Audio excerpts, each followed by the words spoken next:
हजुर। ल अब हजुरले आफ्नो शब्द सङ्गीतमा रहेको गीत अब गाउनु लागेको छ हाम्रो ओपन राईज्यू हुनुहुन्छ दुर्गेश थापाको हजुर आफ्नै काकाको छोरा ज्योति मगरका आमाको भतिज। हजुर। ल सुरु गर्नुहोस् तपाईँ गीत। ज्योति मगर हाम्रो मम्मी उहाँले गीत गाउनु भएको थियो। दुर्गेश थापा काकाको छोरा होइन? हजुर। ल ठिक छ।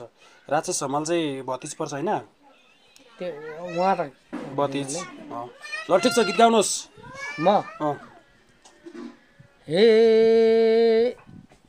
यो त सके यो कि त सके यो माया मार्न न त सके पहिले जै सपार्न यो मन रुन्छ धरधरी आफ्नै भए सोध्ने थिए माया कति छ अर्काइको भइसक्यो सोधु कसरी।